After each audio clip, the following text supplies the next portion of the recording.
Magandang umaga. Welcome to Luminous. Ito po, ako po si Trixie Cruz Angeles. So, live po ulit tayo. Ang weird lang ng TikTok ko, I keep putting in something sa green screen pero hindi nag-a-appear. So, naka-green screen ang nakikita ko dito. At any rate, magandang umaga po sa inyong lahat. Manigong bagong taon kasi today is the 31st. So, bisperas ng bagong taon. At well, parati naman pagka ganitong panahon, hopeful tayo sa darating. No? So, parang ito ang muli, isa pang pagkakataon na makapag-umpisa uli or, kumbaga, every day is a fresh start, pero ang New Year is a special marker for all of us. In the meantime, hingi lang po akong paumanhin kasi umiinom ako ng sikwate. And yes, binili ko po itong sikwate sa Davao. So, ang sarap actually.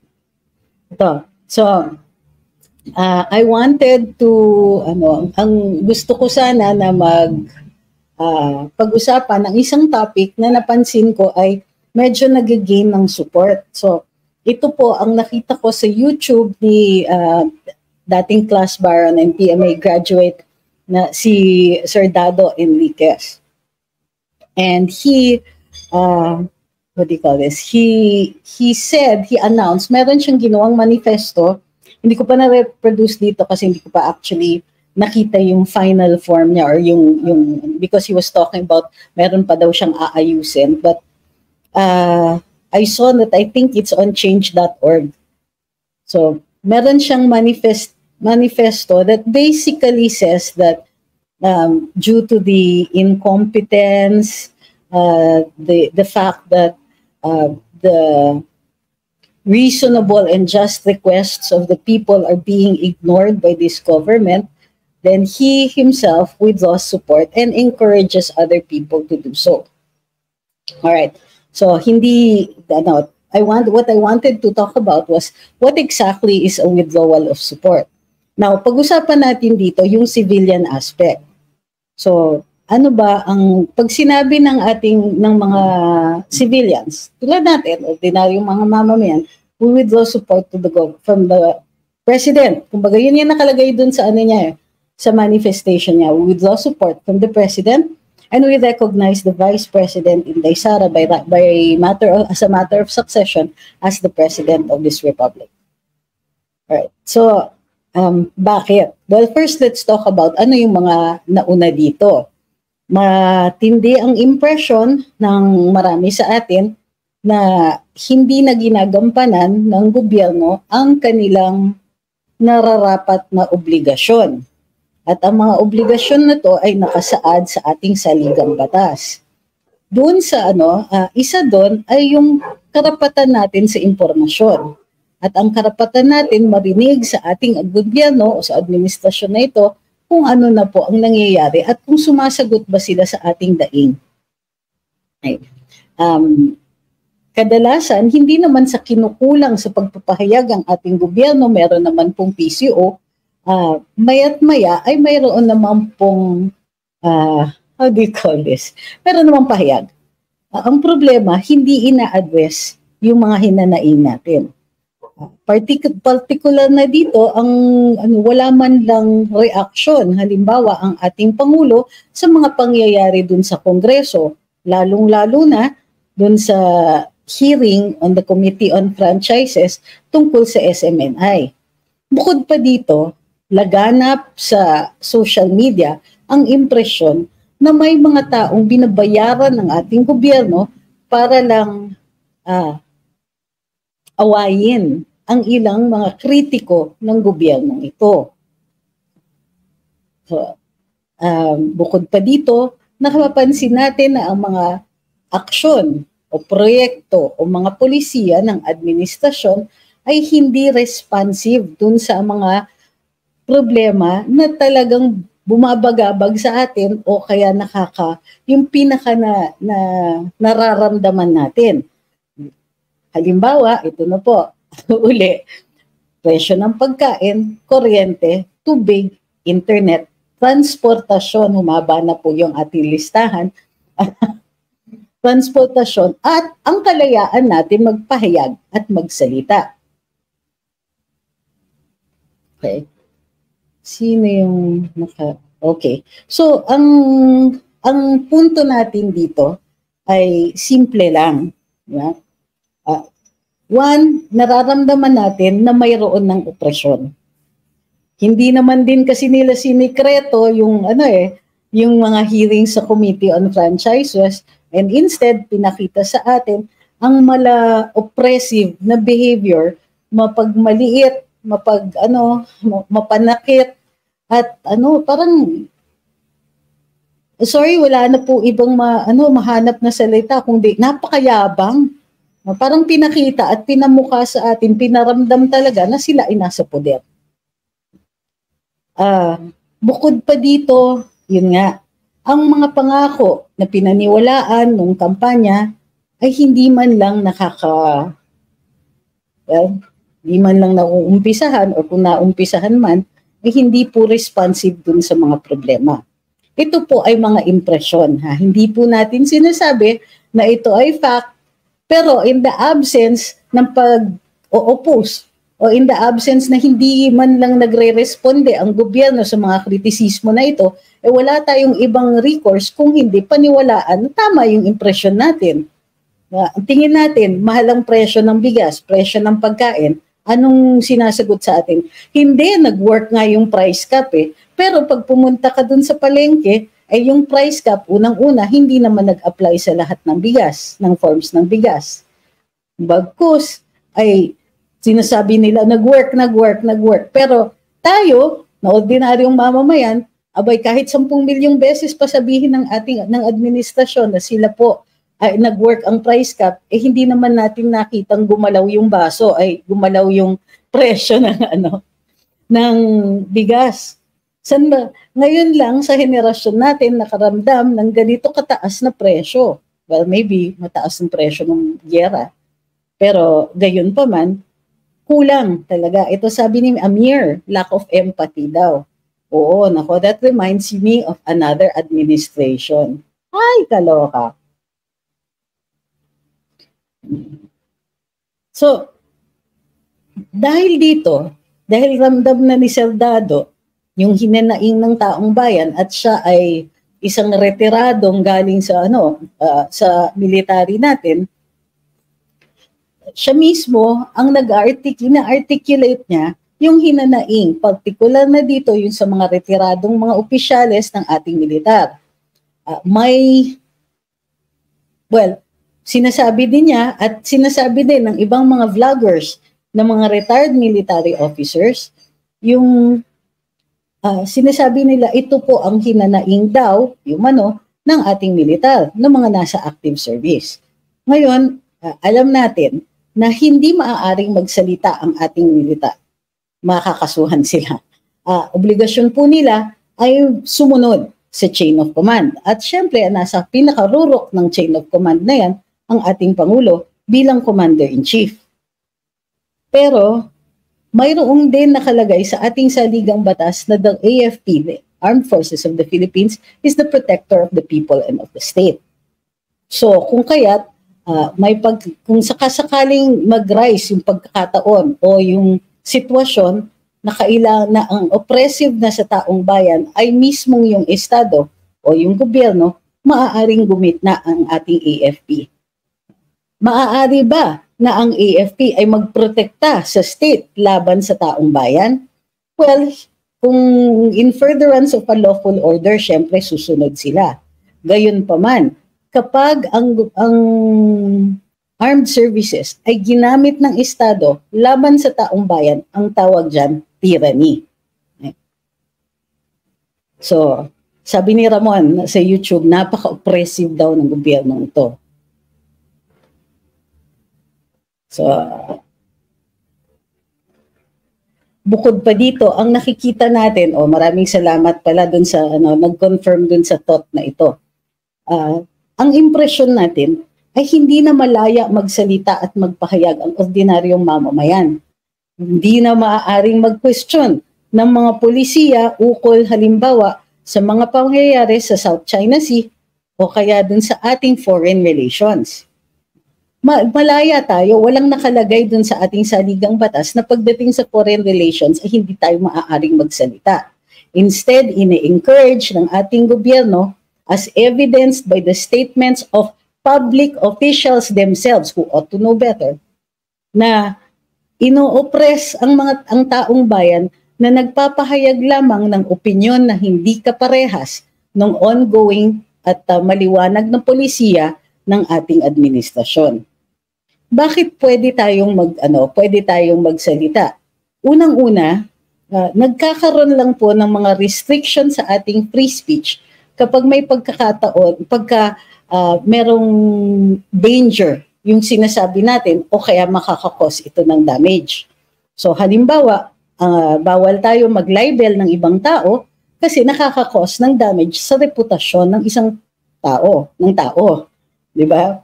May mga exceptions yan, ha? Hindi muna natin i-discuss. Pero kung kunwari, nakaka-endanger ng Estado yung ating pananalita at kailangan maliwanag ang polisiya kung kailan nagiging dangerous yung ating pananalita, maaari din tayong pigilan. Pero, in no case can the military or the armed services be used to oppress the people who are simply exercising their rights. Dito sa sinasabing withdrawal of support, bahagi ito ng ating karapatan na magpetisyon for redress of grievances. Kahit magpulong, maaari natin gawin yon. Dati kasi merong impresyon na, minsan kasi talagang perwisyo, no? Pag maraming nagrarally and so on. Gayunpaman, protektado ng Bill of Rights ang pagrarally bilang pagpupulong ng taong bayan para magpahayag ng kanilang saloobin o magpetisyon for redress of grievances para sagutin yung ating mga hinanaing.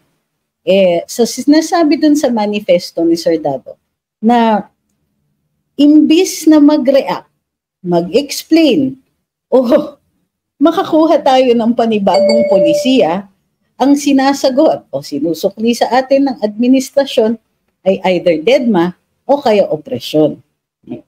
Muli, ang ebidensya ng opresyon ng gobyernong ito o administrasyong ito ay yung mga salita na mismong mga kawani ng gobyerno, mga opisyalis ng gobyerno na nagtatawag sa ordinaryong mamamayan na traidor, na walang patriotism, etc. Diba? Bukod pa dito, kung totoo man ang sinasabi na mayroong mga binabayaran na tao para tawaging traidor ang mga taong nagpapahayag lamang, mga taong nagsasabi lang ng kanilang mga saloobin, opresyon din po ito.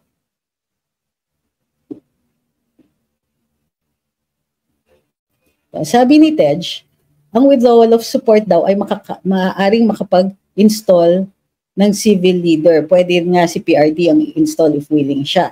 Well, that will depend. So, ito po ang kailangan natin liwanagin. Walang problema kapag ang taong bayan ang nagsalita at nagsabi ng withdrawal of support. Kasi bahagi yan ng ating pagpapahayag, bahagi yan ng ating pagsasalita, at kasama yan sa valid na kritisismo sa ating administrasyon. Ibang usapan kapag ang military ang nag-withdraw support. It will depend kung ano yung magiging epekto niyan. Siyempre, kung manalo ang kasi it might lead to civil disorder or rebellion and so on. So yun po ay dapat iniingatan ng ating militar. Gayunpaman, hindi naman po blanco ang ating kasaysayan sa mga ganitong pangyayari. Halimbawa, nag-umpisa sa 1986 kung saan nauna ang military at tiniwalag ang sarili sa Estado, or at least a good number of them ay tumiwalag sa Estado para protektahan ang taong bayan. Kung kaya't nandyan yan sa ating saligang batas that the AFP is the protector of the people and of the state. Bukod pa dito, noong time na nag-resign si former President Erap, ito ay napangunahan muna ng di umanong withdrawal of support ng ilang mga miyembro ng militar. Of course, sa pagsusulat ng kasaysayan, mayroong pong mga nagsasabi na kailangan i-correct natin ang ibang events nung panahon na yon. Gayunpaman, sinasabi natin dito ay mayroon na pong mga pangyayari na maaari nating sabihin na nag-umpisa ang pagbabago ng administrasyon sa withdrawal of support ng ating AFP. So, kung kaya't napapansin ninyo, maraming nagsasabi nasa na kung magsalita ang military, tapos na po ang usapan. Kailangan mag-ingat tayo na hindi tayo naghihikayat ng revolusyon, ng rebelyon, ng pag-aaklas. Hindi natin hinihikayat ang ating military na gumamit ng armas o dahas para magbago ang mga circumstances natin. Gayunpaman, ini-encourage natin lahat ng tao na gumamit ng legal na paraan para marinig tayo at maipahayag sa administrasyon ang saloobin. Kung ang saloobin natin, and I emphasize kung ang saloobin natin ay hindi na po natin binibigyan ng ating imprimatur ang administrasyon na ito, kailangan makinig sila. Hindi natin alam kung anong magiging response nila sa mga ganito nating pahayag. Gayunpaman, words have changed the world in many ways. So, tignan natin yung inyong sabi ni Yi, daming trolls sa page ni attorney, malaki ba bigay? Hayaan niyo po sila. Kasi ebidensya yan ng opresyon. Lalong-lalo na kung mapatunayan na ang mga ito ay bayaran at binabayaran ng gobyerno. So ang pagbabayad ng gobyerno ng mga trolls o troll armies, and by the way, may narinig kami kung si Maharlika ay may puting ahas, may sources din tayo. At sabi ng source ay mayroon daw marching orders na atakihin ang wall ko at ang ibang mga social media accounts ko by calling me names and so on. Hindi na nga lang talaga masyadong effective ang mga yon. Gayunpaman, heads up lang, kung marami kayong nakikita na haters o trolls dito sa aming page, intindihin na may mga taong nasasaktan at lumalaban sila. Yun nga lang, hindi sila effective. Kasi kung anonymous ka, ibig sabihin ikaw ang duwag. Speaking of duwag, maiba lang tayo, saglit lang. May mga pumupunta sa wall namin, sa Luminous, minsan sa personal page ko din na sinasabing, kumanta ka na, bakit duwag ka ba? Pero ang nagsasabi na buduwag ako ay mga taong fake yung picture, fake yung account, fake yung pangalan, at halatang troll lang. So heads up, may mga nagpapanggap na DDS or loyalist or whatever, pero ang totoo niyan ay nandyan lang sila sa wall o sa akin o sa wall ng iba, para mag-hate at para magpa-discredit ng mga tao. Ngayon, sasagutin natin ang ibang mga issues na nire-raise nila. Pero only kung valid ang issues. At kung mga nang-iinsulto sila, trademark na kagad at hallmark yan, kumbaga, alam na natin, clue na yan, na haters lang yung mga yan. At wala silang intensyon makipag-diskurso sa atin. Huwag na po natin pag-aksayahan ng galit. Kasi pagkagalit ng tao, nagkakamali. So, imbis na pansinin sila, sabihan itawag lang ang pansin namin para matanggal yung mga yan. Dahil wala silang interes sa diskurso. Wala silang interes na magpalaganap ng impormasyon. Wala silang interes na i-inform ang taong bayan. At wala silang interes na pag-usapan ang failings ng ating administrasyon at gobyerno. Okay. Mayroon din po akong nakita isang diskurso online na maganda naman. Nag-umpisa yon dun sa isang statement. Ang sabi ay, the people must distrust their government. Hindi kailangan pagkatiwalaan ng gobyerno. Hindi dapat pinagkakatiwalaan ang gobyerno. Kasi ito ay binigyan natin ng lakas. Mayroon silang puwersa. Pinapayagan natin ang ilang kawani ng gobyerno na magdala ng armas. dahil sila po ay nagdidepensa sa atin. Kailangan natin ang mga ganong klaseng tao na makakagamit ng dahas laban sa dahas para protektahan tayo. Gayunpaman, di ba? Dahil binigyan natin ng ganyang lakas at puwersa ang administrasyon, ang gobyerno, mayroon silang obligasyon na hindi yan gagamitin laban sa atin. Hindi yan maaaring gamitin laban sa taong bayan. At any time, under any circumstances. Except sa pagdidepensa ng Estado, but not against the people, except sa pagdidepensa ng peace and order. So,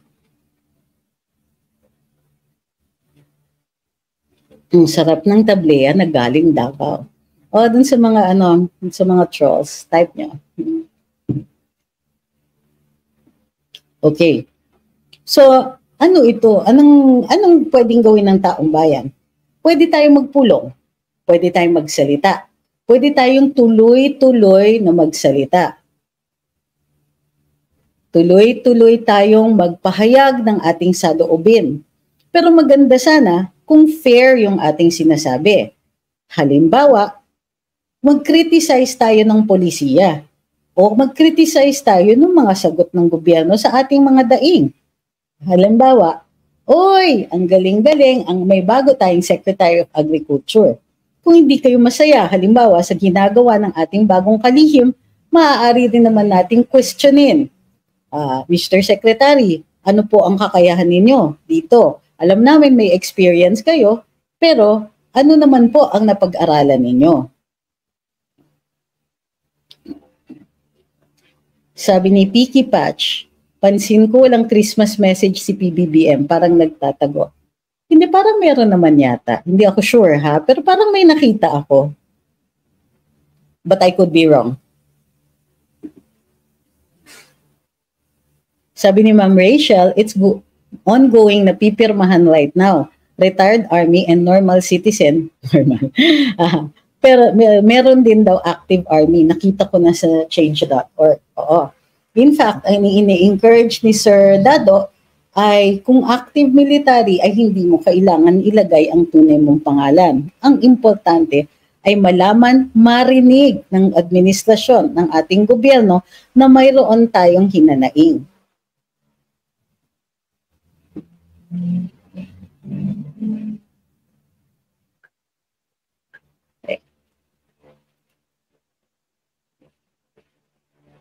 Sabi ni Ma'am Janet, meron naman daw Christmas message. O sabi sa inyo meron eh. Meron yan.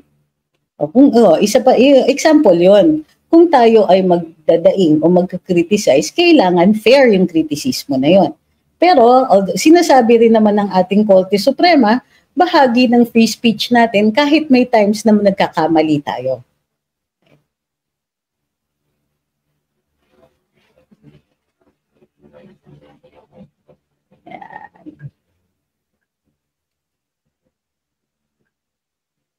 Alright.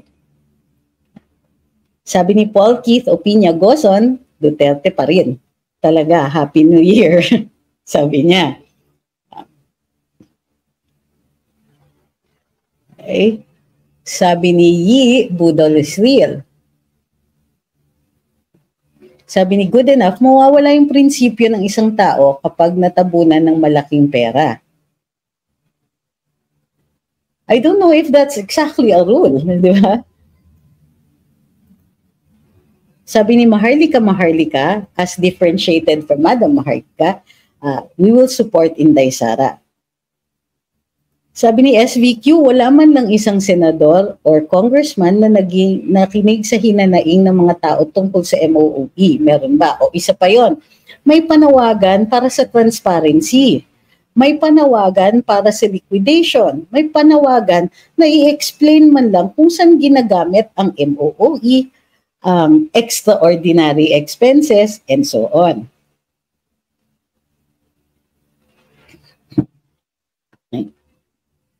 So, sana man lang, hindi tayo dinededma. Ang hirap sa mga ganito mega deadma parate, parang ano akala ninyo, pag hindi kayo nagsalita, this will go away? Obviously, it is not going away. Ito ngang investigasyon sa SMNI, nakalimutan ba natin yung hinanaing tungkol sa sa ano ba yun, special concurrent resolution number 10? Nagbago ba tayo?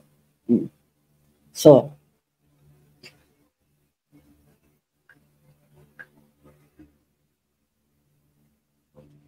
ito, sabi ni Ronald, naging basihan panukat ng Pilipino ang pamamalakad ni FPRD. Totoo yun. Sabi ni Omir Ardil sa TikTok, pwede bang alisin yung Senado at Kongreso? Wala silang pakialam sa hinaing ng taong bayan. Unfortunately po, nasa ating saligang batas ang pag-create ng Kongreso at ng Senado. Sayang, kasi mayroon tayong batas para sa recall elections. Pero nilimita ng ating Kongreso ang pag-recall doon lamang sa mga local governments. Bakit kaya? Sa tingin ninyo, di ba? Para dun sa mga nagtatanong tungkol dun sa state o kondisyon ng kalusugan ng ating kalihim para sa hustisya, ay wala pa po akong balita. Pero dapat hinay-hinay tayo sa spekulasyon pagdating sa kanyang kalagayan. Kasi ang medical information po ay pribado. So, intayin po natin na ang kanyang pamilya ang magsalita. Pero okay rin lang naman na ipahayag yung ating pagkabagabag o interest na makita naman o magkaroon ng impormasyon tungkol sa kanyang kalagayan at bakit hindi siya nakikita. Gusto rin natin malaman kung ano ang tingin ng administrasyon sa sa kakulangan ng sightings sa ating kalihim para sa justice. Sabi ni White Dragon, Happy New Year. Salamat po sa pagsuporta kay FPRD at kay VP Sara. Hindi lang po naman suporta para sa kanila personal ito, kundi ang suporta sa taong bayan. Kasi ang nakikita ko dito ay na-oppress na at tila napipigilan na ang iba nating mga karapatan. Hindi na po ito tungkol sa mga personalidad ng mga taong mahal naman natin. Pero ito na po ay laban para sa bayan, ika nga ni Doc Lorraine. Sana pag presidente na uli ang isang Duterte, sana makabalik ka sa government agency, sabi ni White Dragon, para makapaglingkod ka muli sa ating bayan. Hindi po kailangan na nasa gobyerno tayo para makapaglingkod sa bayan. Doon lang po sa paggagawa natin ng ating mga obligasyon bilang taong bayan, enough na po yun. Serbisyo din po yun. Halimbawa, yung ating pagpapahayag ng ating nakikita na problema sa gobyerno at sa administrasyon, bahagi po yan ng pagtutulong. Hindi ibig sabihin ng pagtulong ay kailangan sip-sip tayo, di ba? Minsan, kailangan ng real talk. Minsan, kailangan din na makarinig ang administrasyon, kung sino man ang nakaupo, ng mga bagay na mga hindi nila nakikita. Kasi sa totoo lang, pag nakaupo ka na sa pwesto, may chance na makalimutan o hindi nakakasalamuha ang ordinaryong mamamayan kung kaya't you lose touch. So ang mahalaga, we don't let our officials lose touch with us.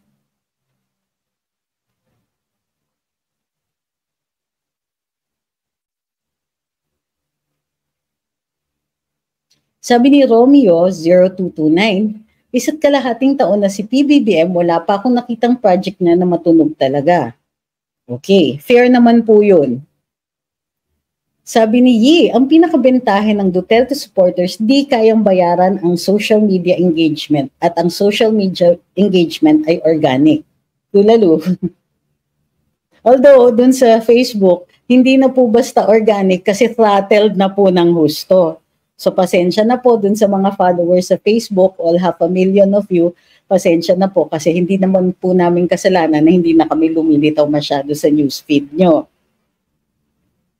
Sabi ni Sir BJ, correct, di lahat ng nasa Senado at Kongreso dapat magbigay ng tulong ayuda dahil trabaho nila ay mag-focus sa batas. So, tunay yan, tama ka dyan. Sabi ni Alf05, ano sa tingin niyo ang political strength ni VP Lenny kapag siya ay nanalo as president? Medyo masyadong speculative na po tayo sa ganyan eh. Hindi ko talaga kumbaga wala akong bolang kristal na ganyang katindi. Na ang alam ko lang is that if she runs for senator, malaki yung chance niya manalo.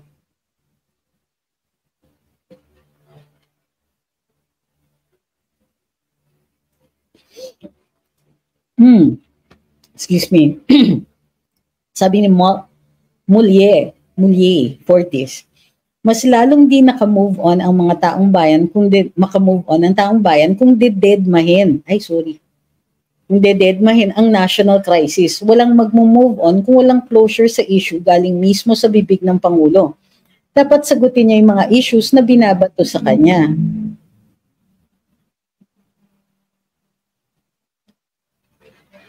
Sabi ni Thunder, good morning. Do you still believe in BBM's capacity to lead our country? This is a good question, actually.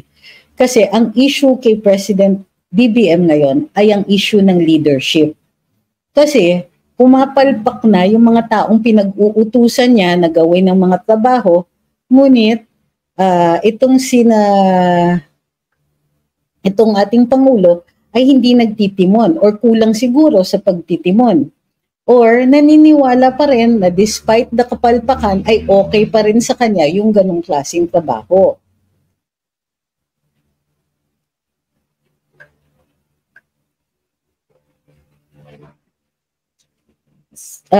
Do I believe it? I believe may pagkakataon pa siyang magbago. I believe may pagkakataon pa siyang to take matters into his own hands, meaning mag-one-on-one siya with his cabinet secretaries and demand that they do their jobs. Mag-set siya ng standards. Ito, kailangan matapos mo ito by this time. Hindi yung sobra yung tiwala niya sa sarili niyang mga tao na kahit puro press release lang talaga yung accomplishment for this year, bilib na bilib pa rin at andun pa rin.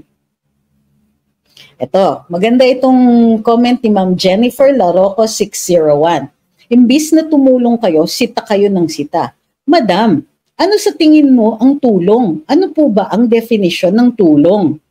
Kasi bahagi nga ng ating saligang batas, hindi mo masasabi na masama ang pag-criticize.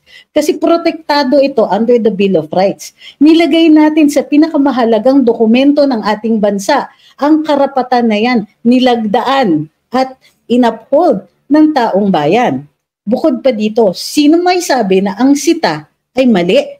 Sino may sabi na ang sita ng sita ay mali? Kasi may problema po kayo sa pagkakaintindi. Bahagi po yan ng checks and balances. Bahagi po yan na para hindi maging excessive ang ating gobyerno, kailangan may pagkakataon na manggagaling sa taong bayan ang pagkokorek nito. Ito, so ito yung bagong yung bagong script ng ating mga haters. Sita kayo ng sita. Inulit pa ha, pero ibang account. Sita kayo ng sita, tumulong na lang kayo. Okay. So bukod pa dito, ayan na po ang mga attacks. Unang-una, hindi po ako disbarred. Galingan nyo po. Pangalawa, hindi po ako suspended kasi withhold ng Supreme Court yung last decision. Dahil mayroon po kaming motion for recon. So, but in spite of all that, kahit totoo yung sinasabi ninyo, ulit-ulitin nyo man, pangit ako, suspendido, disbarred, whatever, lahat yan hindi totoo. Pero kahit sabihin pa natin totoo lahat yan, hindi po magbabago yung mga facts. At ang mga facts ay mahal ang presyo ng pagkain at sinisira natin ang sariling productivity ng ating mga mamamayan. Sinisira natin kasi binabaan natin ang taripa sa pag-import ng pagkain at directly kinokompetensya yung mga farmers na hirap kahit sa ngayon. Fact, mahal ang kuryente dito. Hikayat kayo ng foreign direct investments, hindi nyo naman masagot para sa sariling taong bayan at para sa mga gusto ninyong mag-invest dito sa bansa, na napakamahal ng kuryente. Sino magi-invest dito? Malulugi sila. Pangatlo, bukod sa kuryente, mahal ang tubig at in-announce na magmamahal pa lalo next year. Okay. Hindi lang Metro Manila ang magmamahal.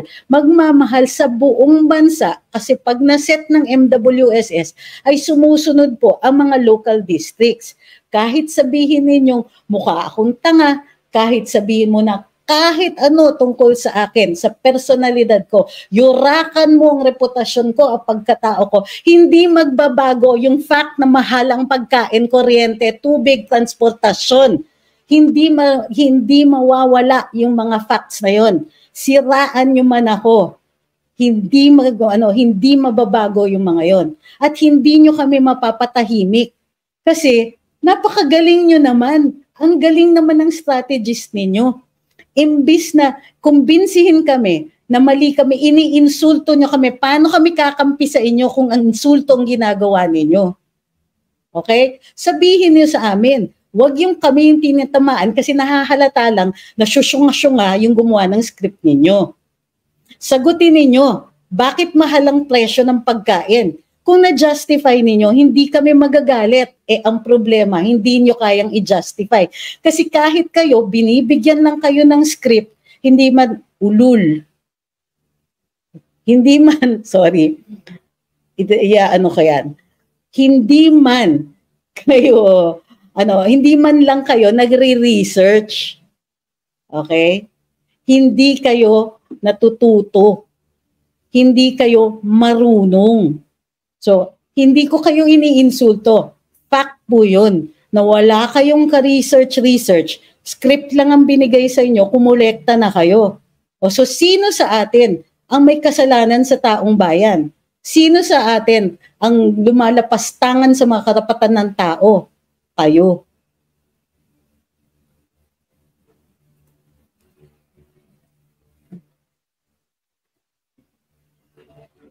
Uy, hindi mura ang ULOL, ha? Lahat ng hinaing ng taong bayan, sabi ni Art, ini-ignore ng gobyerno.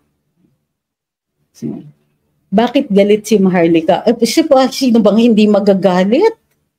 Diba? Isa pa, meron pang nagsasabi,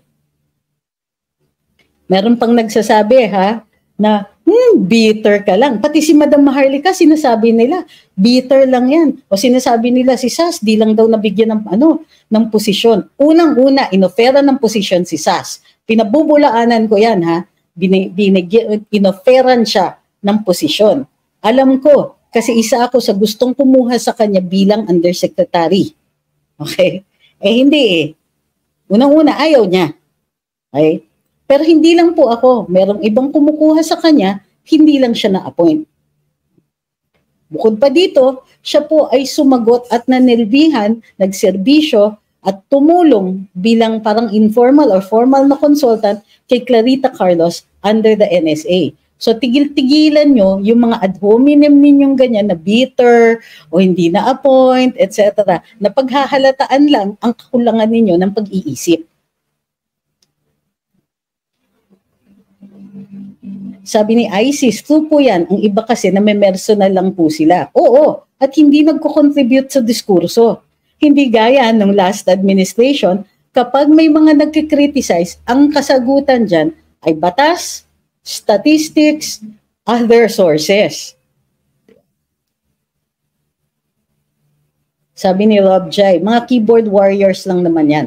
Oo, pero dun sa ibang mga issue, kailangan natin sagutin para ipamukha natin na wala talaga silang sinasabi at kulang na kulang ang kanilang pag-iisip. Kulang na kulang ang kanilang, research. Ayan ang problema kapag bayaran. Iyan ang problema kapag hater lang. O yan ang problema kapag hindi mo sariling feelings o isip ang ginagamit ninyo. So muli, ano po, ang withdrawal of support ba ay legal?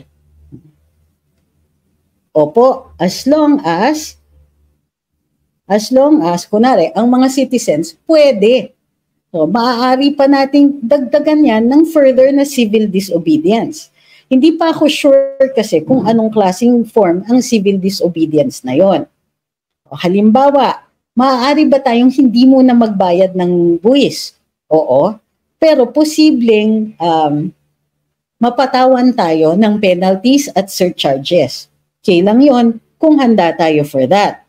Bukod pa nun, kung sakaling magbago ang administrasyon, malaki yung pagkakataon na humingi tayo ng amnestiya dahil ang hindi natin pagbayad ng buwis ay tungo dun sa papahayag natin ng ating withdrawal of support.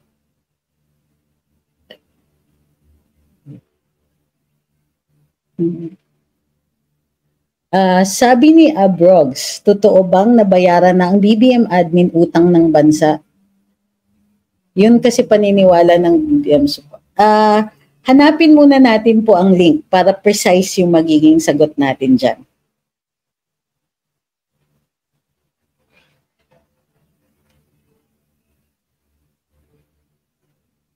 Sabi ni Gonzalo, sa kabuuan ay naniniwala ako sa inyo. Nga lang dito sa Canada man ay tumataas din ang halaga ng presyo ng bilihin. Opo, pero i-distinguish ko. Totoo yan, tumataas ang presyo ng bilihan sa iba't ibang bansa dahil mahal ang presyo ng krudo. Lahat tayo may ganyan. Ngunit dito sa Pilipinas, may pagtataas ng presyo na makokontrol ng gobyerno. Tinitiis lang nga nila ang mga hoarders. Ang mga hoarders, bibilihin nila lahat. Pepresyohan nila ng mababa ang mga farmers nang sa gayon, di ba, matutuyuan sila. Walang choice dahil minsan inutang na ng mga magsasaka yung kanilang bayad para sa kanilang mga produkto, sa kanilang mga pananim. Bukod pa dito, ang mga hoarders na yan, sila din po ang smuggler o sila din po ang importer. So ang gagawin nila, tiba-tiba sila, kaliwat kanan, sila yung kukuha ng pagkain, tapos i-hoard nila. Yan po ang nangyayari sa sibuyas. Kung kaya't kahit sabihin ninyo the world over tumataas ang presyo, dito sa Pilipinas, maaari pa sanang pababaan, hindi dapat ganyang kataas. Kung hindi tinitiis ng administrasyon ang mga taong naghuhoard, kung hindi tinitiis yung ganitong pamamalakad na halos wala tayong input dun sa middlemen, hindi tayo nakakatulong, wala tayong mga cold storage, wala tayong grain silos, wala tayong kahit ano para may pagkakataon yung farmer na i-hold din naman nila yung kanilang mga pananim at sabihin na intay ng mas magandang presyo, di sana mas mababa yung presyo ng pagkain dito. Sabihin nyo man na may pagtaas dahil sa krudo. Yung sa atin, may taas na ba dahil sa krudo, may taas pa dahil sa mga hoarders at smugglers na nanamantala.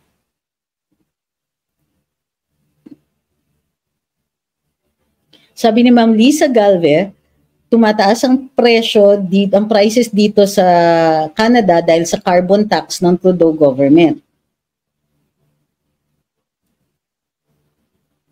Ito, nako, meron pa. I love it. Ang isa pang naririnig natin na template ng mga trolls ay ito. Wala daw nagawa ang Duterte administration. Demand daw tayo ng demand sa administrasyong ito, hindi naman daw nagawa ni Duterte. Wait. Okay? Wait. Wala sa aming nagsabi, kahit isang DDS o kahit sinong nagmamahal sa mga Duterte o supporter or followers ng mga Duterte na sila ay perfect. Wala sa amin kahit isa na natuwa sa agricultural policies ng ating dating Pangulo. Lalong-lalo na sa pangunguna ng kalihim na nangangalang DAR. Okay? Kaliwat kanan po ang batikos namin. Kaya hindi mo rin masasabi na bulag kami dun sa mga pagkukulang ng dating administrasyon. Ang pagkakaiba, mayroong build. May universal healthcare.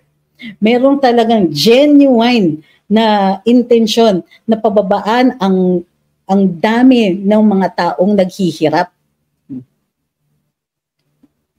So, yun, naayos ang passports, lumabas ang mga driver's licenses, humaba po yung period ng kanyang validity. nagkaroon na umpisahan na ang paghabol natin dun sa mga trends, sa train systems. Walang nagawa. Dito nga sa administrasyon na ito, dinelay palalo yung mga trend. Huwag mong sasabihin sa akin na walang nagawa ang Duterte administration. Walang nagagawa itong administrasyon na ito. Bagkus pabalik pa tayo. Imbis na ang development ay pasulong, ay umaatras tayo. Gawa na nga ng pagdidelay ng mga proyekto na dapat sumusulong na ngayon pa lang. Nasa na yung build? Yung build back better o kaya build better more. Nasa na? Ano na ang mga nagawa? Ano na accomplishments? May natapos ba? Inumpisahan na nga ni Tatay Digong, natapos ba dito? Hindi. Na-delay lang lalo. May mga natapos dapat. Yung sa sa MRT, dapat this 2023 natapos, hindi nagawa. Dapat next year, yung Tutuban-Tumalolos, na-delay na naman. Dapat inumpisahan na next year ang Mindanao Rail. Hindi na alam kung kailan mag-uumpisa yan. Laban ka pa, sasabihin ninyo walang nagawa yung kabila, walang itinuloy yung ngayon.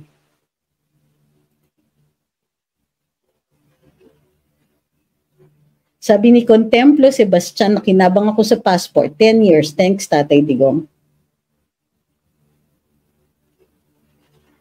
Sabi ni Boy, sayang lang at nagka-pandemic kundi lalaki sana mata ng mga kontra kung anong nagawa ni PRD. Sabi ni Ma'am Yvonne Yap, ang cute na name mo, panahon ni PRD ng mga projects parang nakastop na lahat.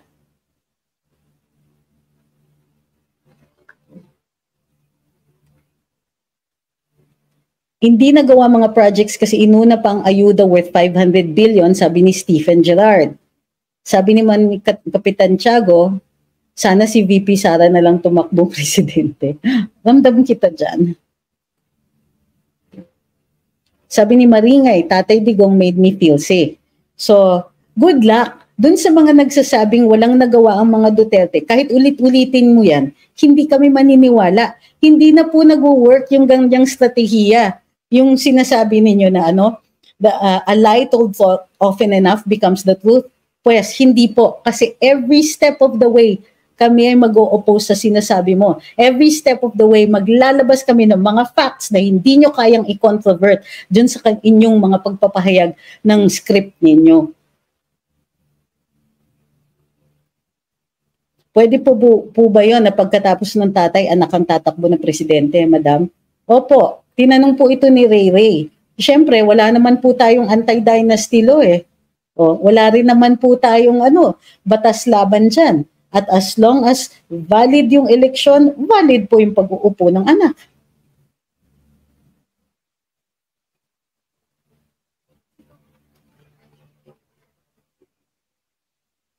Sabi ni Ma'am Lisa, those who are saying na walang nagawa Duterte administration should take their blinders off.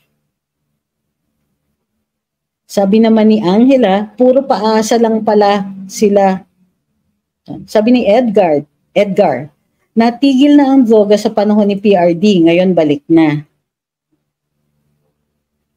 Sabi ni Facebook user, bakit travel ng travel instead na focus sa sariling bansa kung paano paaangatin ng bansa? O kaya ayusin.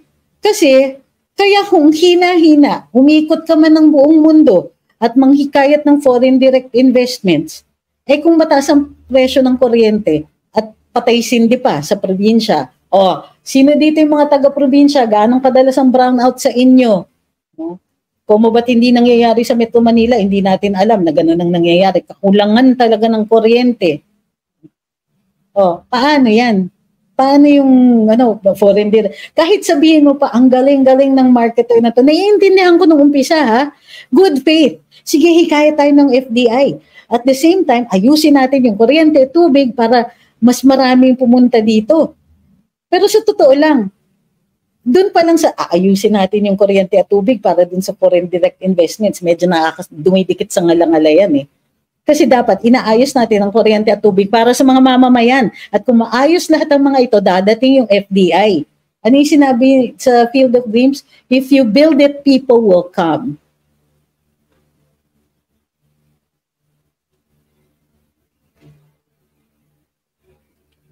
Totoo ba yung sinabi ni ex-Senator Nikki Cositeng regarding sa paggamit ni BBM nung O sinabi ba ni Senator Cosseteng yan? I have to see that. I have to see the statement. Hindi ako magko-comment basta-basta. Although ina-acknowledge ko na very persistent po ang mga rumors tungkol dyan. So, at ang mga nagsasalita ay mga taong may alam. Mga tao na either mayroon silang nakita o mayroon silang dahilan para maniwala doon. So, akong tingin ko sa ganyan, may sufficient evidence para mag-imbestiga.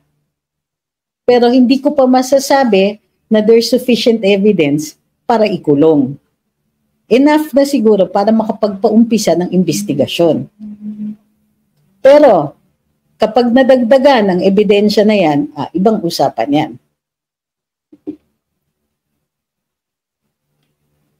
Sabi ni Estoy, sa lakas po ng suporta ng sambayang Pilipinas sa mga Duterte ay talagang walang pagpipilian ang mga ambisyon na wasakin sila.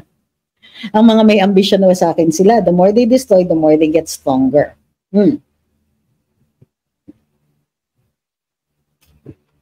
Sabi ni fact check mo kung malamya ang suporta ng Visayas at Mindanao. Paano? Nasa Manila lahat ng focus. Nasa Manila ba outside the country?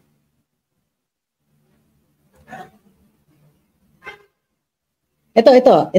Makinig kay Ma'am Bella. Sabi ni Ma'am Bella, dito po sa amin walang araw na walang brownout. 30 minutes or more. Minsan 12 hours. Pag may inaayas, once or even twice a day pa.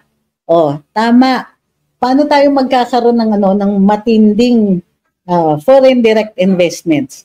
At wag tayong pinaglululoko nitong mga to na kaya walang foreign direct investments ay dahil daw yung sa sadigang batas. Darling, gumawa na nga ng bagong batas. Gumawa pa nga ng negative list. At saka ang ginagawa nila ay binubulag ang mga tao. Sinasabi nila na lahat ng foreign direct investments kailangan 60-40, 60 Filipino tapos 40 ang foreigners. Hindi po totoo yan dahil sa manufacturing pwede pong 100% maliban lang kung weaponry ang ginagawa.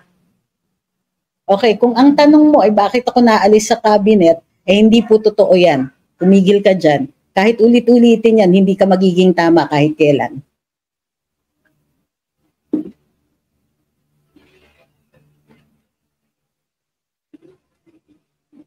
Ito sabi ni Florenda, lalo nang tumaas ang bilihin ng kuryente, tubig, nagtaasan lahat, kabaliktaran sa sinabi ni BBM na pababain niyang kuryente, bigas, ECT. Walang kakayahan mamuno si BBM sa Pilipinas.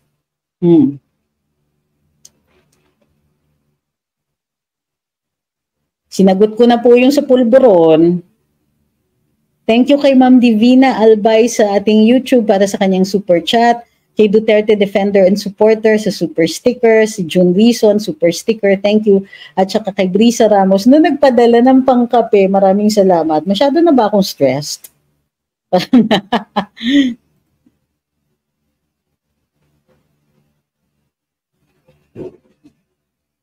Sabi ni Leo Greg Imperial, may continuity naman. Nagko-continue ulit ang paglaganap ng droga. Nakaka-frustrate, nakaka-disappoint.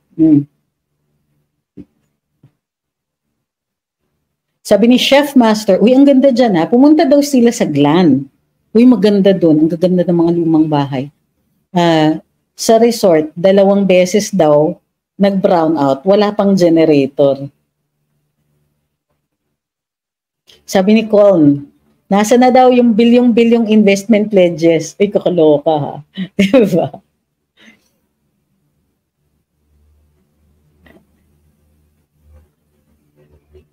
Sabi ni Soliloquy, if we have nuclear energy, lahat ng bilihin magmumura. Well, totoo naman po yun. Kaya lang hindi pa ulit po nauumpisahan yan. Sabi ni Angelito, dati sige brownout sa Palawan. For now, medyo okay na. Natakot sila kay PRD noon. Happy New Year kay Nonito de los Reyes. Sabi ni Julius Taliano, no relation. I signed withdrawal of support. Kayo po, sinong presidente nyo sa 2021? Grabe ha, intense yan. Sabi ni Jomar Manos, ano masasabi ninyo sa pagiging tahimik ni PBBM sa lahat ng issue? Sinabi ko na yun po kanina, but I think it bears repeating. You cannot ignore the people, Mr. President. At some point, you're going to have the answer. Naiintindihan ko na ang ating Pangulo, personality niya talaga, ayaw niya ng conflict. Nalata naman yan. At naiintindihan ko rin yan. Ayaw niya ng conflict. Hindi siya yung type na gusto nag-thrive under those circumstances. Si PRD, prosecutor yan. Araw-araw kakainin niya yung conflict na yan. Kasi syempre, in court, may kalaban ka. Ganun talaga. Kaya, pasensya na mga trolls ha, sanay ako may kaaway. Kaya ko kayong deadmahin, kaya ko kayong sagutin, pero no way ninyo ako mapapatahimik. Kahit ano-ano pa sabihin ninyo. Kasi, papaghalataan naman kayo eh. You didn't care about who I was until I started making a difference.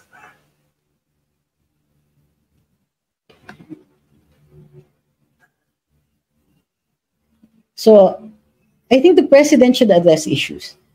Bahagi kasi yan ng leadership niya eh. Bahagi yan ng leadership ng kahit na sinong presidente dito sa Pilipinas.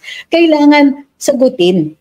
Kahit ano eh, kahit, alam nyo, kahit sabihin lang niya,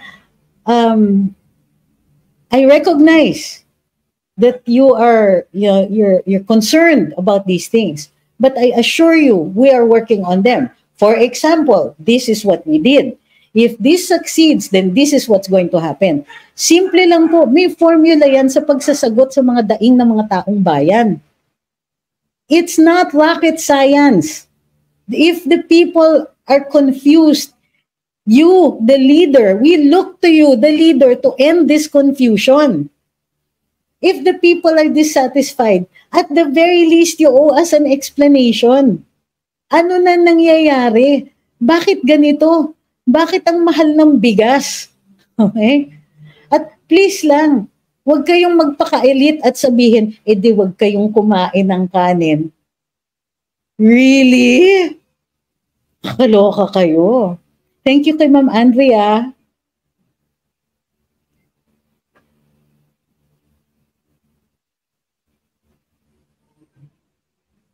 Sabi ni Mami, gusto ni Risa, Senator Risa, imbestigahan si Quiboloy, si Pastor Quiboloy. Paano yung may kaso siyang bribery at witnesses at wiretapping? Ang tingin ko po na-dismiss na yung mga yan eh. Yung mga kaso niya.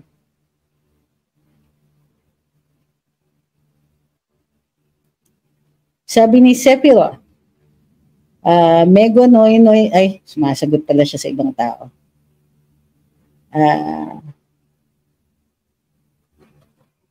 Dala. Hi, Teacher Jerry, nasagot ko na nga po yun.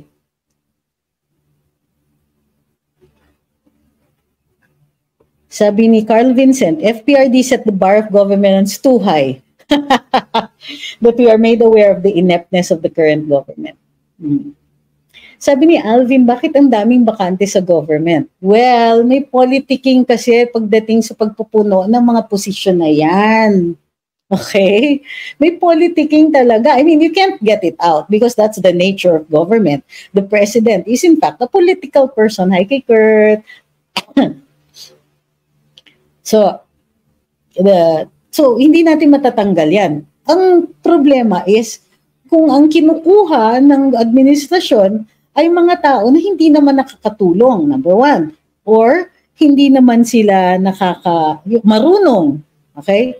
Or diba? May sariling interest na pinoprotektahan or may conflict of interest. Sino po si Bisdak? Tinatanong kasi ni Melo kung may sense ba daw si Ma'am Maharlika at saka si Bisdak. Hindi ko po kilala si Bisdak, pero kilala ko si Madam Maharlika.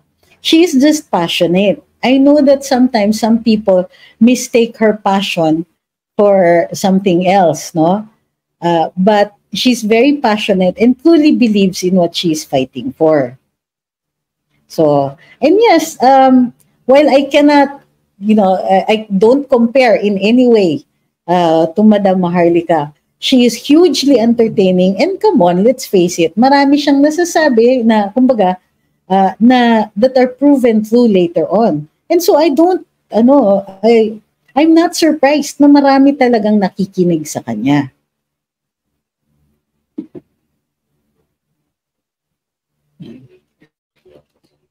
Sabi ni Ma'am Glina, binabudgetan po bawat posisyon sa government pero hindi nila i-fill up para may savings pagdating ng December, diba? Sabi ni Mon Torres, PRD accomplishments, stop laglag bala and bukas OFW bagahe immediately. Reduced criminality tremendously, improved peace and order, stopped wars in Mindanao, free college education, brought back our dignity abroad. Salamat po So isa po yan rin na paraan para hindi tayo hindi nagiging sobrang ingay ng mga haters and trolls. It's not that they are important. Pero mahalaga rin po kasi natatapatan natin yung kanilang attempt na yung sa paulit-ulit ay iisipin ng mga tao, totoo yung sinasabi nila kahit wala silang ni isang patpat ng ebidensyang na ipapakita. Sabi ni Alan Joel Aniceto, thank you po for your super chat. Praying for a more fruitful year for you and good health to your whole family. Uy, maraming salamat. Likewise, at sa lahat po ng nakikinig sa atin, maraming salamat din po sa inyong suporta, sa inyong presence, sa inyong mga katanungan, at maraming salamat rin sa pag-a-address ninyo ng ilang mga issues. Sabi ni Sephiroth, ayun, sorry kanina kasi may sinasagot ka, bumalik na ang mga mandurukot sa MRT-P. Dati panahon ni PRD, may mga pulis sa loob ng tren, pero ngayon nasa EDSA carousel na. Nawala na ba yung yung Coast Guard sa carousel?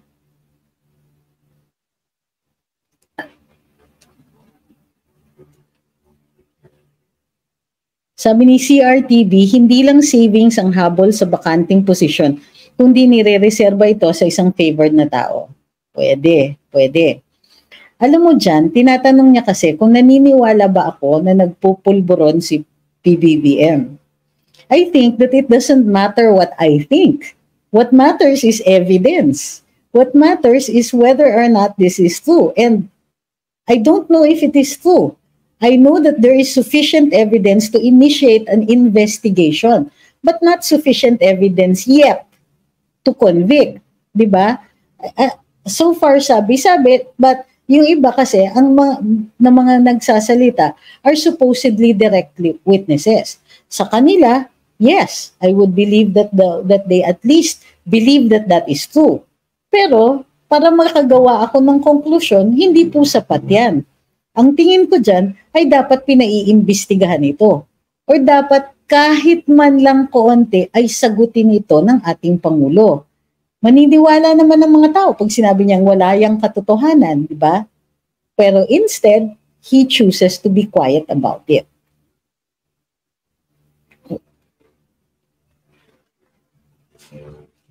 Sabi ni Ian, kung si Madam Maharlika may puting ahas, kayo attorney mo kung may puting sutil na source. Ay, marami rin akong mga sutil na followers and listeners dito. Although personally, I don't think itong si Ray Ray, sabi niya, maganda yung sinasabi ni Ray Ray. Quiet means sus, di ba? You actually have a good point. Ganito yan, no? In law, sa rules on evidence, kung may sinabi yung isang tao na that could elicit or should elicit a reaction, your reaction or your non-reaction can be used as evidence for or against you. So kung kunwari, may nagsabi, oy, wala mo ibang tao, dinig ko, may kasalanan ka kay so and so. Wala. O kaya, oy, sinong-sinungaling ang nagsabi niyan? O kaya, oh my God, kumalat na ba? So lahat yan, pwedeng ebidensya yan. Including yung, uy, may ganito ka. Diba? Ebidensya lahat yan. The reaction is evidence. Now, it will depend on the reaction and how you're going to use that as evidence.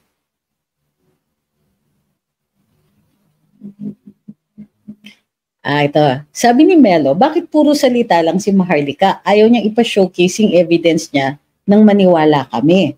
Well, unang-una, may mga sinabi siya that came through later on. Di ba? May mga in-announce na certain appointments, may mga tinanggal sa pwesto, and so on. So that one, res ipsa loquitur yan, meaning the thing speaks for itself. Pero meron mga sinasabi siya that are backed up by evidence according to her, pero hindi niya nilalabas. Kasi unang-una, ang timing niyan will be up to her. Kahit yung sa akin, if I had anything to say, yung timing niyan, ako magdidikta, hindi ibang tao. At bakit ko gagawin yon kung hindi pa maganda ang panahon para ilabas yan? So, it isn't what you think. It isn't your timing. It's her timing that is important. Diba? For all you know, mas gusto niya na later on na. Sabi ni Isis, mga maingay at haters, konting bilang lang sila, amplified sa SOCMED dahil mga aggressive kasi. O, totoo yan. Pero if they want aggressive, then we can also answer aggressively. Sabi ni Solilo Quay, what happened to Thinking Pinoy? Nakasuhan po ba siya kaya hindi na nagla-live? Nakasuhan siya and he has been found guilty of violation of the Cybercrimes Act. Gayon pa man, nakaapila po ito. So, but I don't think it has anything to do with that. May mga kaso naman siya kahit noon pa, kaya siya nagla-live. Ang sinasabi niya is busy siya, kaya hindi siya nagla-live. Although recently, I heard na nag-live siya, tinake down niya. Sabi ni Jan Tuason, bakit na ma'am, nung nagpa-drug test sila, no, negative naman po. Hindi po kaya na manipulate yung results.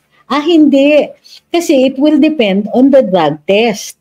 Kasi may mga drug tests that are effective only for 24 hours.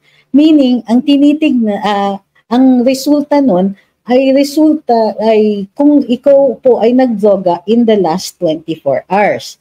Pero kung mas matagal, ang test para doon will be yung hair test. So hindi naman po, so as far as I know, ang mga testing na kinoconduct ay the 24-hour test. Sabi ni Tej, if you're a DDS supporter, why look for TP? Andyan si attorney legit. Thank you. I'm so, I'm touched. I think it's a valid question naman.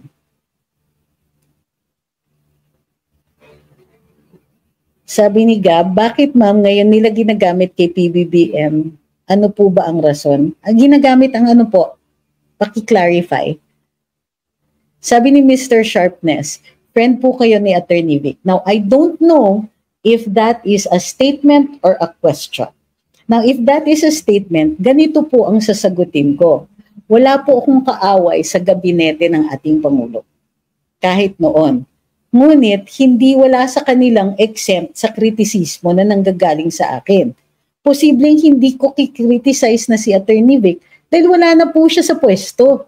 And therefore, I don't know what you mean by that or what your implication is. Kung meron kang ini-imply, diretsuhin mo ng masagot. Hindi yung parinig ka lang ng ganyan. So if you're saying na walang credibility yung sinasabi ko dahil kaibigan ko si Vic, darling, uulitin ko.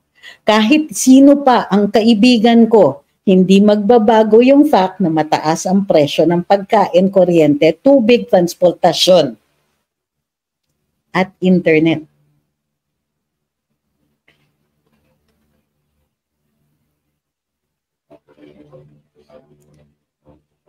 Huwag niyo namang huwag niyo namang gamitan ng mga pangalan na hindi ko pwedeng basahin. Sabi ni Sam, parang ang sarap po maging law prof kayo. Di na, okay na ako dito. Pero ang tinding pag-aaral para maging law prof.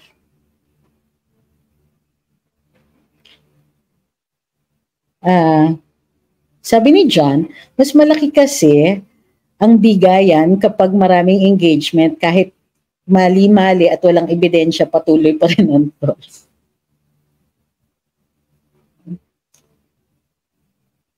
May mga tanong dito na tatimingin ko po ang pagsagot. Nasa sa akin na po yun kung kailan ko ikikwento yan.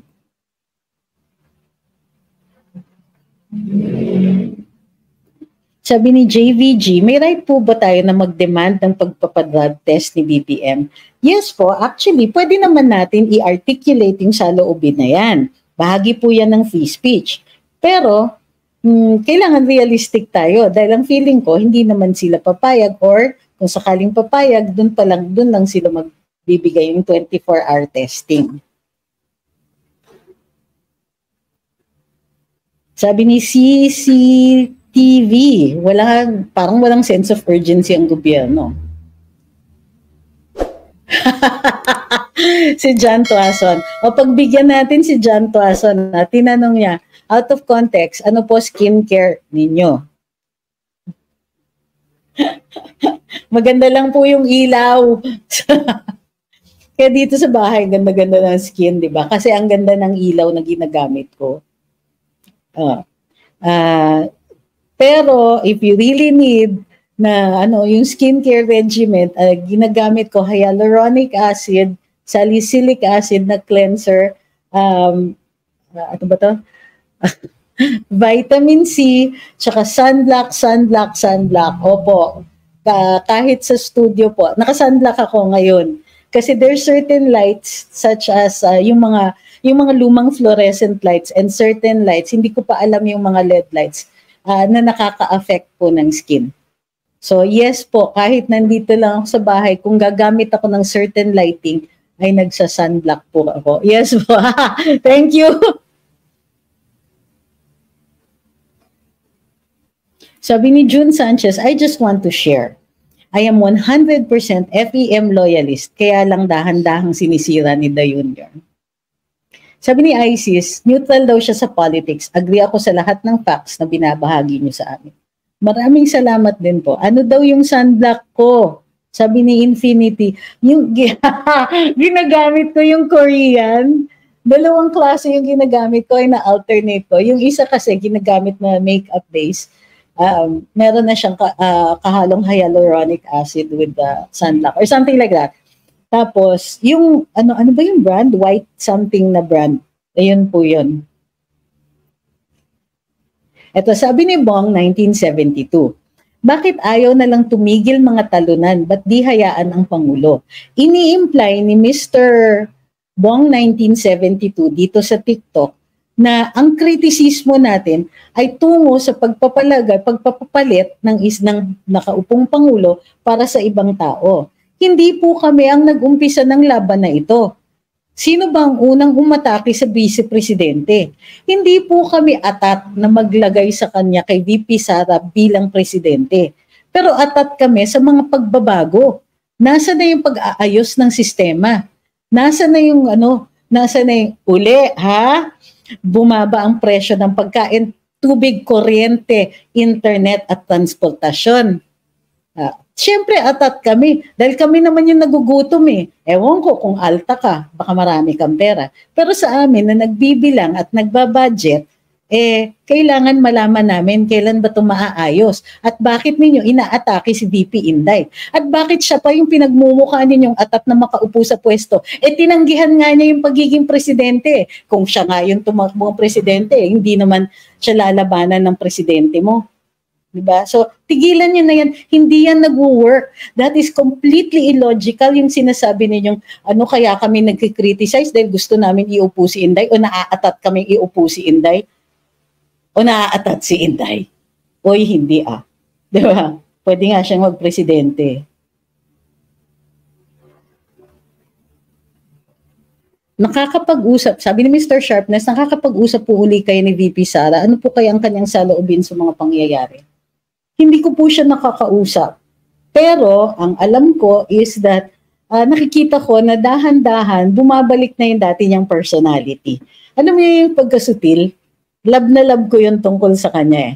So, alam mo naman tayo, dito po kasi, para dun sa mga nasa TikTok, i-update ko lang kayo.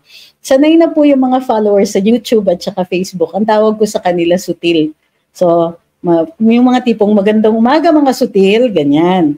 So, kasi kami din, tingin ko lahat kaming mga nakikipaghiritan dito sa sa Facebook at sa YouTube ay mga sutil. At yung pagkasutil ni Inday, medyo na-miss ko. Pero dahan-dahan ko nang nakikita. Sabi ni Melo, yung ata pong maging presidente si VP Sara, yung mga supporters na mahina ang comprehension. Pwede. Pero ang issue talaga dito ay yung performance ng Pangulo. As to whether or not the answer is a change of leadership, ay we will have to see. Diba?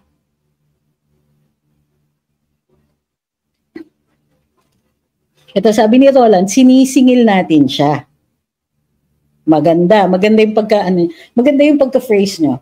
Sinisingil natin ang Pangulo sa mga pangako niya nung kanyang kampanya. Tama naman po yan kasi kaya natin binoto. Bukod sa, of course, kasama niya si Inday. Kaya natin siya binoto. Tama lahat ng mga sinasabi niya. Sabi niya, may issue tayo kasi hindi natin inaayos yung logistics dito sa sa agrikultura. Ay pagkaupo niya, ay nakalimutan na yata ang logistics at ano nangyayari? Yung mga smuggler ay laganap. So, yung mga tama po. Tama, maganda po yung pagka-state ninyo. Wala akong masabi. Ito. Sabi ni Jan, sayang yung Confi Fund ni VP Sara, ba't po inalis? Sayang dami sana makikinabang na teacher dito. Oo nga eh. So, hindi po. Hindi naman po sayang. Kasi nakita na natin kung sino yung tunay na kakampi. Nakita na natin kung sino yung sincere. At nakita natin kung sino yung mga nanggagamit lang para sa eleksyon.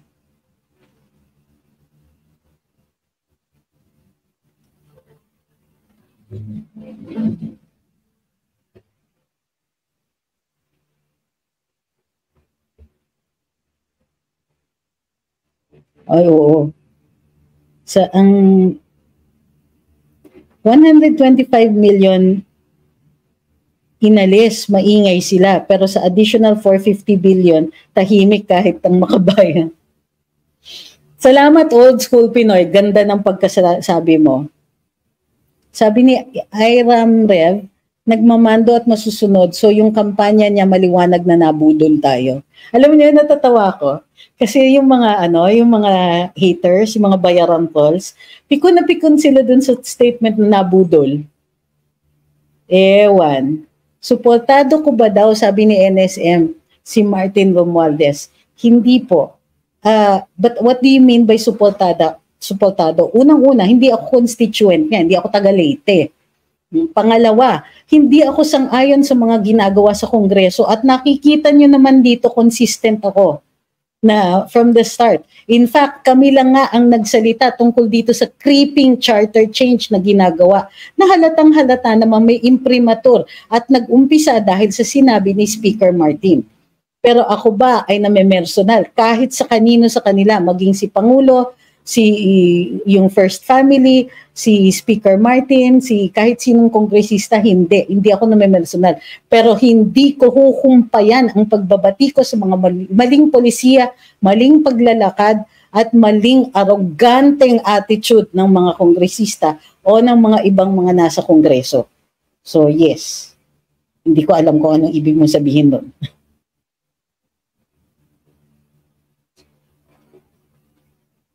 Sabi ni Melo, ano po masasabi ninyo sa mga nagsulputang political vloggers na source ng info ay si Maharlika? May karapatan silang magsalita at magpahayag. Ang kanilang audience ang bahala na kung sila ay gusto nilang sundin o hindi. Diba? Kung para sa kanila credible, edi go. Sino tayo para magsabi kung sinong pwedeng magsalita o hindi? Pero, pag sa tingin ko mali yung sinasabi, maging hater man o supporter, kino-correct natin kung super taliwas talaga.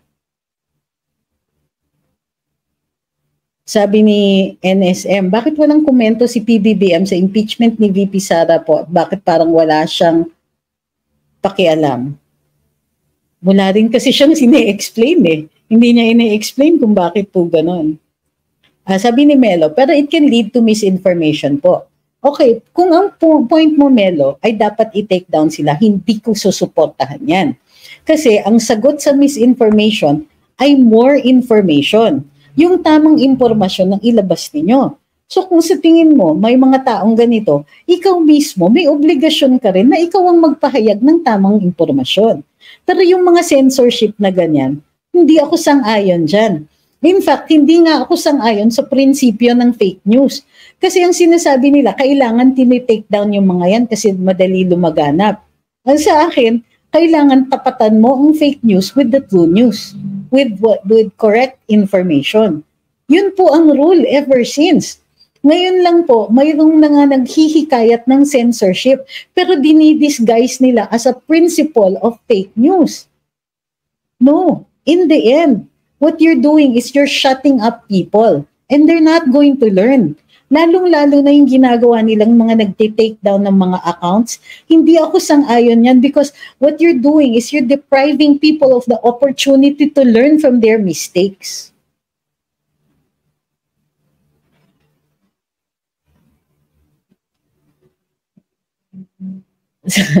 Sabi ni Carlos, si VP Sara suportado ni Attorney Trix at saka si former President. Tulungan natin ng gobyerno, maghintay tayo, maaga pa lang nagmamarunong kasi, sabi ni Bong 1972. Oops, naulit ko. Sabi ni Bong 19, maghintay tayo. Bakit? Sino bang atat? Ikaw lang ang nag-iimbento ng kaatatan na yan. Ikaw lang ang nagsasabi na ganado kami na iupo si Inday. Alam namin in a fair fight, kung mag-snap election ngayon, talo manok mo. Hindi ako magbibiro. Kasi tingnan nyo lang tingnan nyo lang dun sa mga pangyayari. Pero ang punto dito, narinig mo ba si Inday na naghikayat ng ganyan? Wala. Meron ba kaming sa amin na nagsasabi na iupo na si Inday? Hindi. Nagsisisi kami na hindi tumakbo si Inday na presidente. Oo, totoo yan. Pero yung sinasabi mo na paulit-ulit, kahit kailan hindi magiging totoo yan. Uy, salamat kay Rodney Lumang.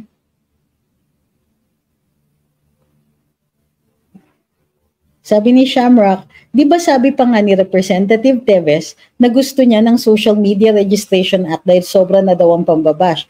Di ba dapat ang opisyal ay hindi dapat balat sibuyas? Tama ka dyan.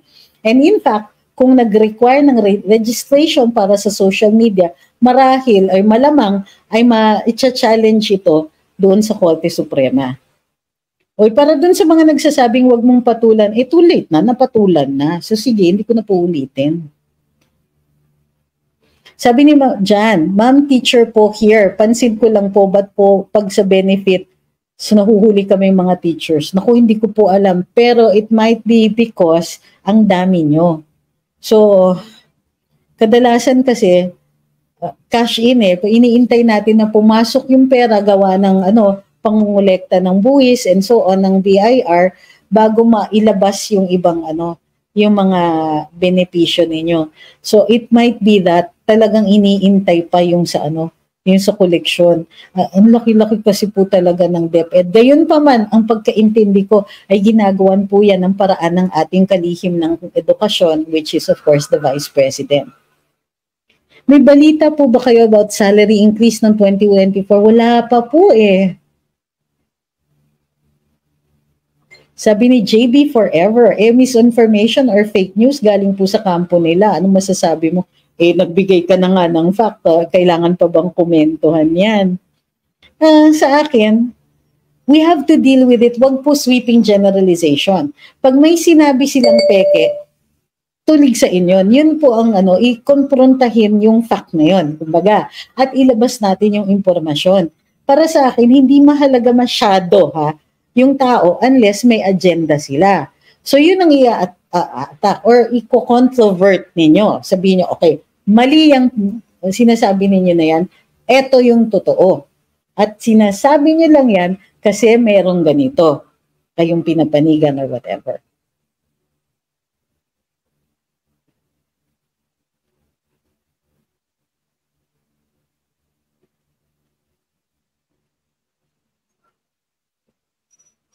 Mabagal ba sa Mindanao ang pagsweldo ng government facilities?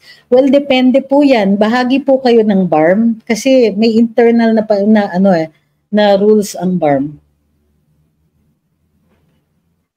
Sabi ni Samuel James, ano masasabi niyo sa liquidation ng Congress na certification lang? Matagal na po akong nag-live tungkol dyan. And I think it can be challenged sa Korte Suprema. Yun nga lang, we have to deal with certain issues na kailangan i-overcome. Halimbawa, sasabihin ng Korte Suprema, on what grounds? Bakit kami maniniwala sa sinasabi mo or bakit kami makikialam sa isang co-equal branch, okay, who is simply exercising its own powers? So yun ang kailangan natin ma-overcome if it is challenged before the Supreme Court. Among others, I'm sure marami pang iba.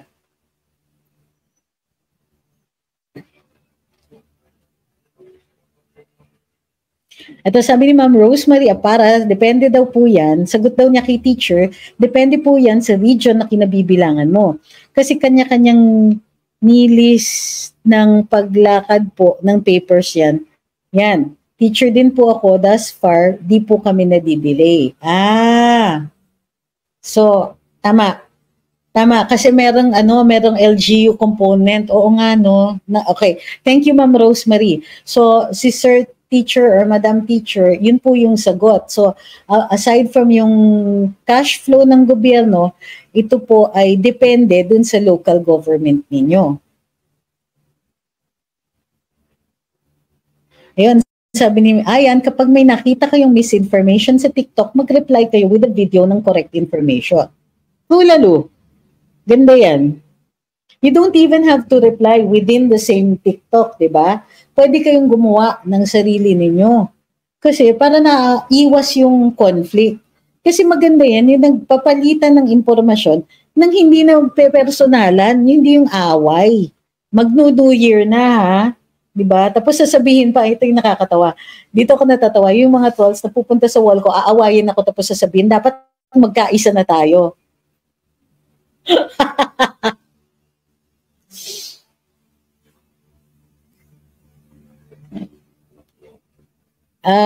Ito.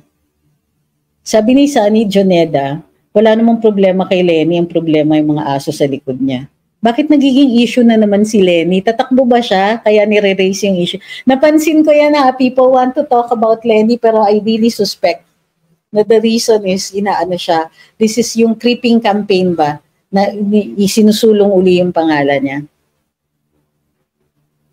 Madali lang naman gumawa ng video reply sabi ni Ayan. Madaming masusunog kapag na-debunk sila. Totoo. Sabi ni Yi, sa Marcos supporters, magkaisa sa pambubudol. Uy, grabe. Huwag na po kayong magalit sa mga Marcos supporters. Marami sa kanila po ay tumawid na. Hindi naman sa naging DDS, pero nakikita na nila yung ating hinanaing. M3N Tech Philippines says, but mga DDS madaling mapaniwala sa fake news. Ito yung sinasabi ko sa inyo, sweeping generalization. Ni Maharlika katulad ng pulburon daw, no evidence. M3N Tech, okay? Alam niyo po ba ang rules of logic? Hindi ko po alam kung anong natapos ninyo. Gayunpaman, alam ko dun sa karamihan ng mga universidad dito sa Pilipinas ay nagre-require ng at least 3 units ng logic. So, ang ginagawa po ninyo ay sweeping generalization. Sinasabi ninyo na lahat ng DDS nagpapaniwala sa fake news. Tapos ni Maharlika pa. So, hindi po ganun yon. May mga tao na nanonood talaga sa kanya at naniniwala sa ibang sinasabi niya, hindi dahil peke ito, kundi dahil napapatunayan in many instances na tama siya. Pangalawa, yung pulburon issue ay controversy naman talaga yan.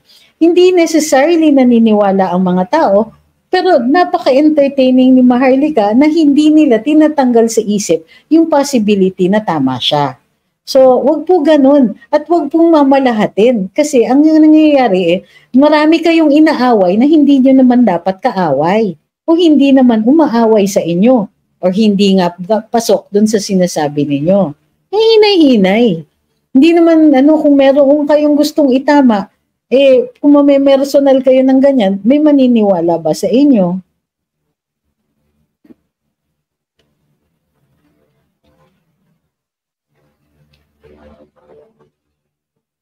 Nasa batas ba ang travel funds ng leader of the land?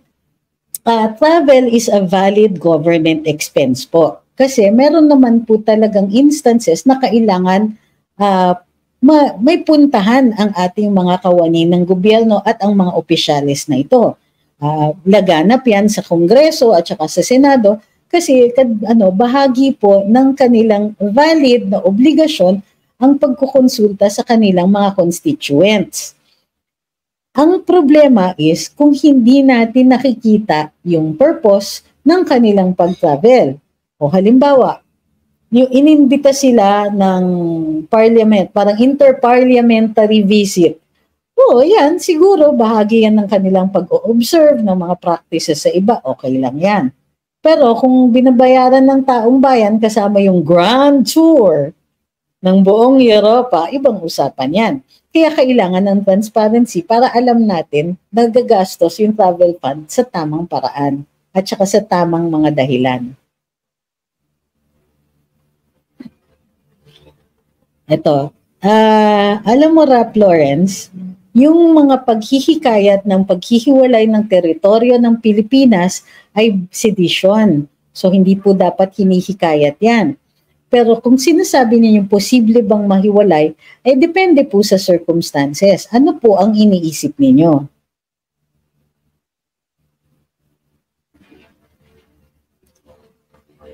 Okay, so meanwhile, sabi ni Ma'am Gemma Pasyente, sana nga po kung tumawid sila ay di na sila dapat manira sa kapwa DDS o OFW po ng Hong Kong. Yun po, ang siguro dapat hinihikayat natin sa isa't isa na kung gusto natin ng pagbabago, numbers count. Okay? So, ganun po yung setup ng demokrasya natin. Kung mas marami tayo na gusto ng pagbabago, wala pong magagawa ang minorya. Unless illegal, Pero ito yung punto. Kung obserbahin ninyo yung mga taong nagdi-divide sa atin. Ibig sabihin yan, hindi sila kakampi o kaya ignorante sa tunay na paraan ng pagbabago. So kung gusto po natin yan, we need to hang together. Furthermore, we can ignore certain details kung meron tayong isang punto. Kung ang punto natin ay maging responsive ang gobyerno na ito, otherwise hindi natin ikikilalanin yung authority na binigay natin sa kanila. Pwede natin sabihin na wini-withdraw natin yung authority ng gobyernong ito dahil hindi na po kayo nagli-lead. Hindi na po kayo gumagawa ng trabaho. So, kung we can agree on that one thing and disagree on details, para nang sa ganun makuha natin yung isang malaking pagbabago na hinahangat natin.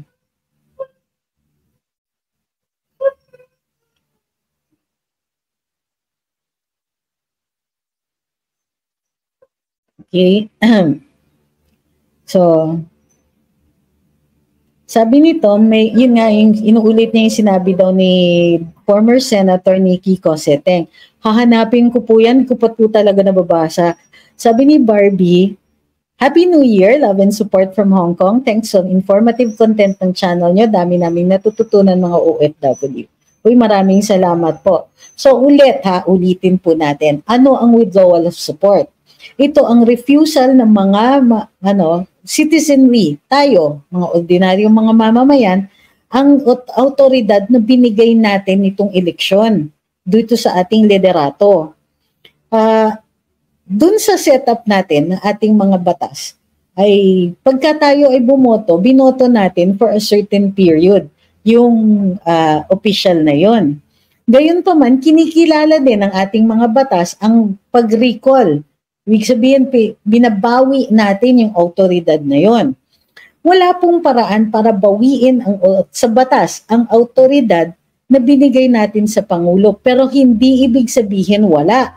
Dahil may dalawa ng pangyayari sa ating kasaysayan kung saan nag-withdraw ng suporta ang taong bayan at hindi na kinilala o binawi na ang autoridad na binigay sa mga Pangulong ito.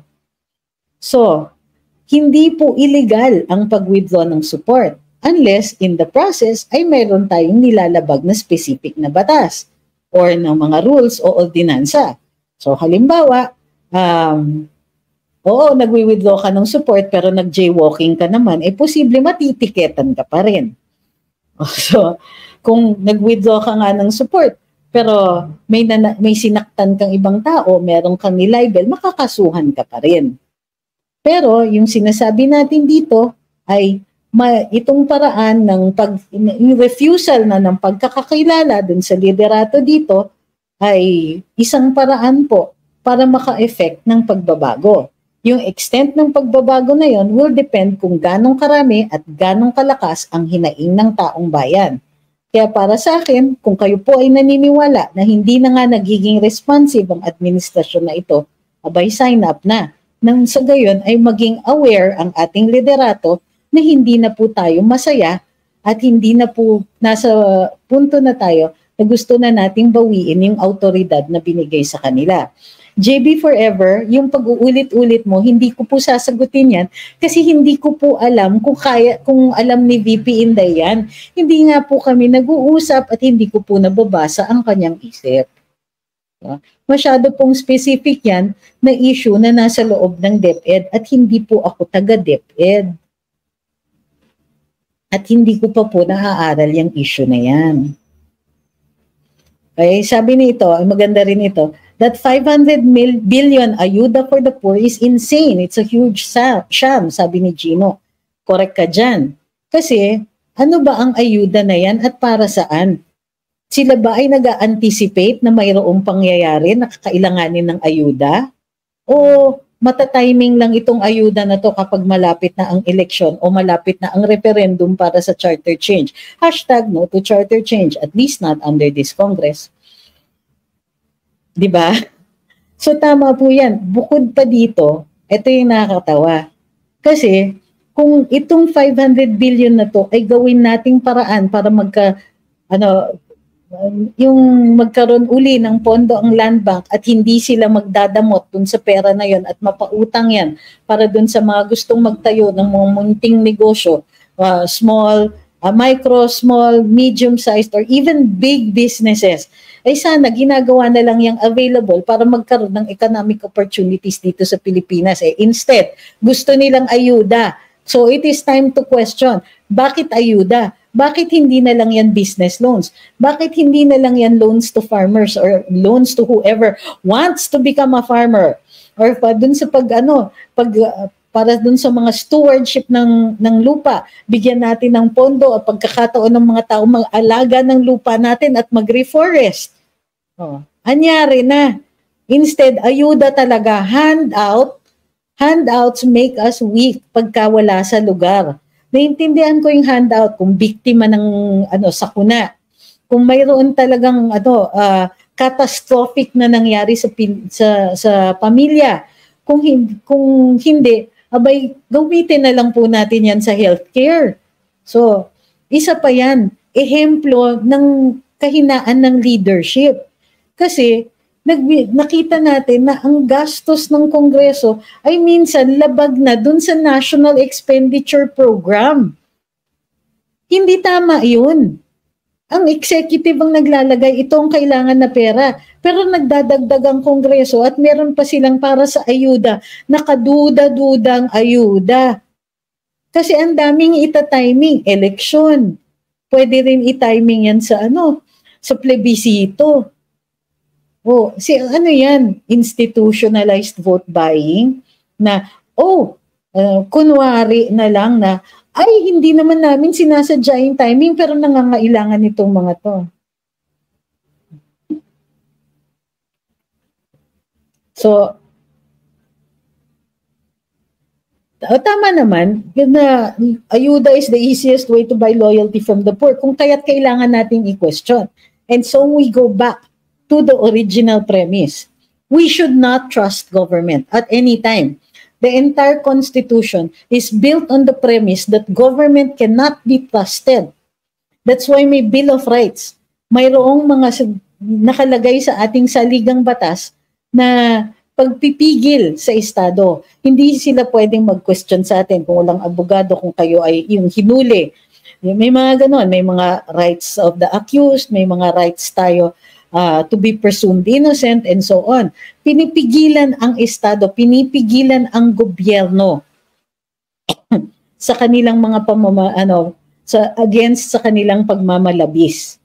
Kung kaya't intindihin natin. Hindi tayo, intindihin dapat ng mga kausap natin, hindi tayo at ine-exercise natin ang ating karapatan na magsalita, magpahayag, mag-petition for redress of grievances. At magsabi dun sa liderato na nakukulangan kami sa inyo. At dahil nakukulangan kami sa inyo, ayaw na namin ipagpatuloy yung autoridad na ginawad namin sa inyo. Hindi na po kayo, nagsinungaling kayo sa amin nung kayo ay nangako ng kung ano-ano. Na hindi nga na sa araw na ito, up to today, hindi nyo pa rin ini-explain kung bakit hindi ninyo sinunod yan. Kung bakit ang bagal ninyong umandar. Kung bakit okay lang sa inyo na puro press release at ayuda at market or at raid at saka market visit ang sinusukling serbisyo sa atin ng mga tao ninyo. Bukod pa ay nagbibigay ng charter change na hindi naman hiningi o hindi pa na-explain. Hindi po kami nanlilimos ng ayuda. Ang hinihingi namin ay yung serbisyong utang ninyo sa amin. Utang kasi hindi nyo nang ginagawa eh. So utang na yan. So, at kung dededmahin nyo lang kami ng dededmahin, ay tama nga. Tama nga yung hikayat na hindi na dapat kayo ang namumuno dito. Bagkus ay mag-resign na lang, di ba? O gumawa kayo ng paraan para magising kayo at yung mga kasamahan ninyo. Siguro naman, dapat seryosohin nyo yung aming hinanaing. Dahil kami nga yung nagbigay sa inyo ng autoridad na umupo dyan eh. At kung ano yung nabigay, siguro kayang bawiin.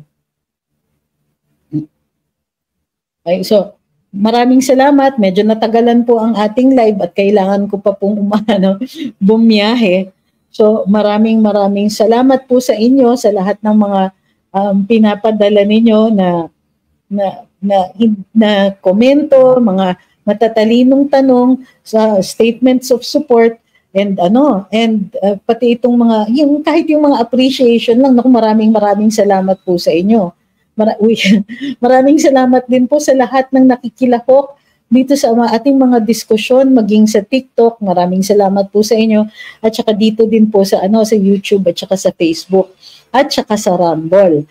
Para dun sa mga nasa TikTok, kung gusto niyo pong mapanood ang replay, nandun po sa Rumble, sa Facebook at saka sa YouTube. Okay.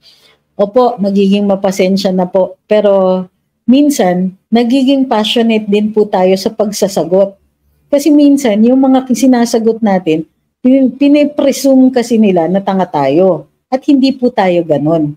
Pinipresume kasi po nila na tayo ay maniniwala o masasaktan sa kanilang sinasabi.